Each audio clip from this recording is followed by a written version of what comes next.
Escuche muy bien lo que le voy a decir. Ningún pastor, ningún evangelista, ningún músico, ningún cantante tiene derecho a ponerle precio al servicio que realiza en la obra del Señor. Hermano Nahum, pero es que 1 Corintios 9:14 dice que el que trabaja en el altar, que viva del altar, y que el obrero es digno de su salario. Pero ¿por qué solamente leen el versículo 14 de 1 Corintios 9?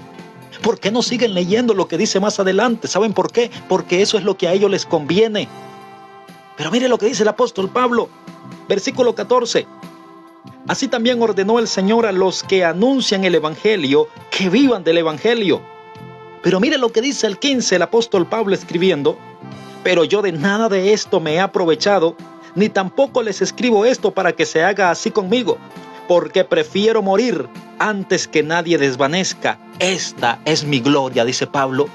Pablo dice: prefiero 1000 veces perecer, pero no quitarle el dinero a las personas. Yo no veo a Pablo cobrando por predicar, y Pablo era un fundador de iglesias. Yo no veo a Pedro cobrando por levantar a paralíticos. Yo no veo a Jesús cobrando, porque el mismo Jesucristo dijo: de gracia recibiste, ustedes también den de gracia. Dios no nos ha mandado a cobrar. El evangelio no es negocio. Si te invitan a predicar, ve, predica la palabra, no pensando en una ofrenda. Si te invitan a cantar, ve a cantar, no pensando en el dinero, sino pensando en que vas a ir a glorificar a Dios. No sean vividores del evangelio, porque por culpa de todos estos vividores, muchas personas no se están acercando a Cristo. Escuche muy bien lo que dijo el mismo Señor Jesucristo en el Evangelio de San Juan capítulo 10, versículo 11 y 14. Yo soy el buen pastor, quien da su vida por las ovejas, mas el asalariado, el que no es pastor, de quien no son propias las ovejas, ve venir al lobo y las deja y huye, y el lobo las arrebata y las ovejas las dispersa. El asalariado lo único que le interesa es el dinero que le llevan las ovejas. Que le lleven el diezmo, que le lleven siembras, que le lleven ofrenda, ahí está contento. Pero cuando un hermano está pasando una necesidad, una crisis espiritual, una crisis matrimonial, el pastor no se presenta en el hogar de aquella persona que está necesitando de su pastor. No, lo deja que el enemigo destruya su matrimonio, que el enemigo destruya su vida espiritual. Está viendo que las ovejitas están necesitando la guía de un pastor, y el pastor no se asoma por la casa de las ovejas porque no le interesa el bienestar espiritual de aquella ovejita. Hay pastores que tienen miembros en la iglesia que ni siquiera conocen la casa donde viven aquellos hermanitos que le llevan el dinerito que ellos se ganan cada fin de semana. Hay pastores que tienen 5, 10, 20 años de estar pastoreando una iglesia. Hermanos que son fieles con las ofrendas, con los diezmos, y el pastor nunca se le ha cruzado ni por idea ir a visitar el hogar de aquel hermanito que posiblemente está necesitando un consejo, que posiblemente está necesitando una orientación, que posiblemente está necesitando que su pastor le diga una fórmula en cómo salir de aquella situación que posiblemente está enfrentando. Ah, hermano, pero es que el pastor no puede venir a solucionar las cargas. Entonces, ¿para qué Dios lo pone de pastor? Si no son para servirle al pueblo, si no son para orientar al pueblo, si no son para ir a visitar las ovejitas. Hay pastores que miran que miembros tienen mucho tiempo de no congregarse, 15 días, un mes que no se congregan, y no se prestan ni siquiera a tomar el teléfono para llamar a aquel hermano y decirle: hermano, ¿por qué no has venido a la iglesia? No te he visto por acá. ¿Qué está pasando? Necesita que te vayamos a visitar. Si necesitas algo, cuenta con nosotros. Somos tus pastores y queremos apoyarte. No lo hacen. Lo único que les interesa es el dinero. ¿Saben por qué? Porque son asalariados. El apóstol Pablo le escribe a Timoteo en la primera carta de Timoteo capítulo 5, versículo 17.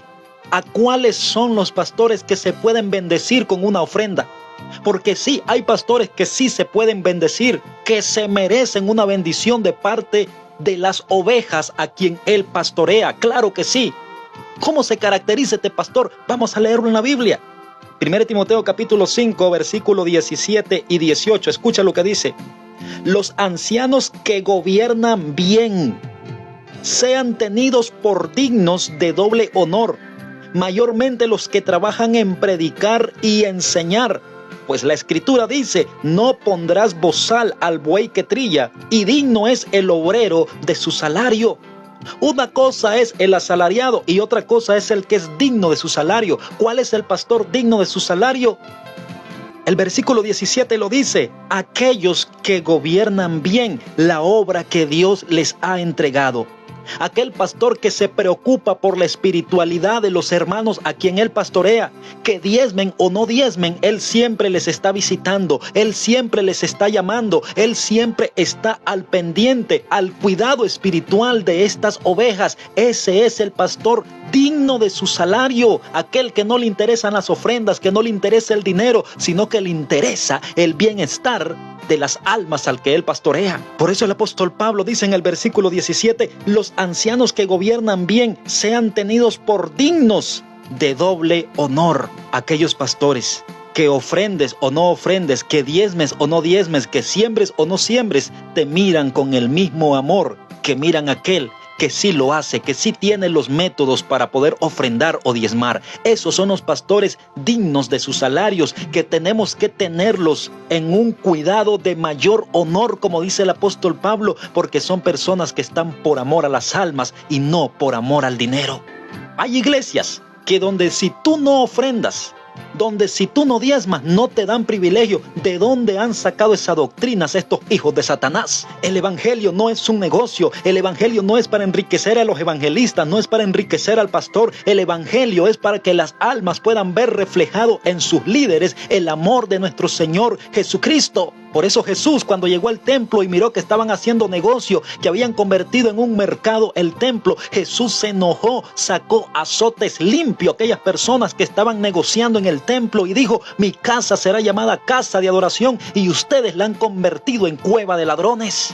Dejen de estafar a los hermanos, dejen de robarle el dinero que ellos se ganan. Hermano que me está visualizando a través de las redes sociales, si usted quiere ofrendar, ofrende. Con esta prédica yo no le estoy diciendo que no ofrende, que no diezme. Si usted quiere hacerlo, hágalo, pero hágalo por voluntad propia. Si usted lo hace, Dios le va a bendecir, Dios le va a multiplicar, pero no diezme, no ofrende porque un líder le está obligando a que lo haga, porque si no va a condenarse. Eso es una gran mentira. Nosotros somos salvos porque Cristo pagó el precio en la cruz del Calvario. No tenemos que pagar el precio nosotros monetariamente, porque entonces, si así fuera, los primeros que se salvarían son los narcotraficantes que han convertido mega iglesias con donaciones que le hacen a muchos pastores que les gusta. ¿Y sabe cuál es el problema de muchos pastores sinvergüenza?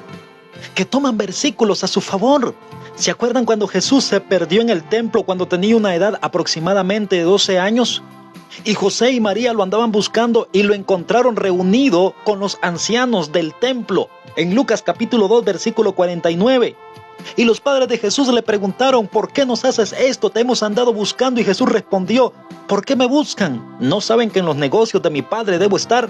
Y ese es un versículo que mucho pastor sinvergüenza toma a su conveniencia, transgiversando la escritura, dándole otro significado para poder lucrarse del evangelio. Cuando Jesús dijo: en el negocio de mi padre debo estar, no se estaba refiriendo en el negocio monetario, sino en salvar vida, en ir practicando a lo que Dios le había llamado a él. No estaba hablando de un negocio monetario como muchos lo han entendido, sino en el sentido espiritual. Hoy vengo a decirle a todo pastor que me está escuchando y a todo pastor que esté visualizando el video que se está grabando, que si usted está cobrando por predicar el evangelio, que si usted ha puesto un salario, que si usted le ha puesto un precio mensual, usted le ha puesto precio a la palabra del Señor, y un día usted le va a rendir cuentas a Cristo por lo que está haciendo. La Biblia habla de un hombre llamado Simón el Mago, que le ofreció dinero a Pedro para que Pedro le pasara de aquello que él tenía, y Pedro le dice: perece tú y tu dinero, por cuanto has querido ponerle precio a la palabra del Señor. Es que a la palabra de Dios no se le pone precio. Si alguien quiere bendecirte con una ofrenda, gloria a Dios, recíbela porque te la están dando voluntariamente, pero nunca le pongas precio a la palabra del Señor. El evangelio no es negocio, el evangelio es para salvación de las almas. Ay de ti que le has puesto precio a la palabra del Señor. Ay de ti que le has puesto precio a las alabanzas que tú cantas, porque un día el Señor te llamará a cuentas y le vas a entregar cuenta de todo lo que te has robado, de lo que te has lucrado.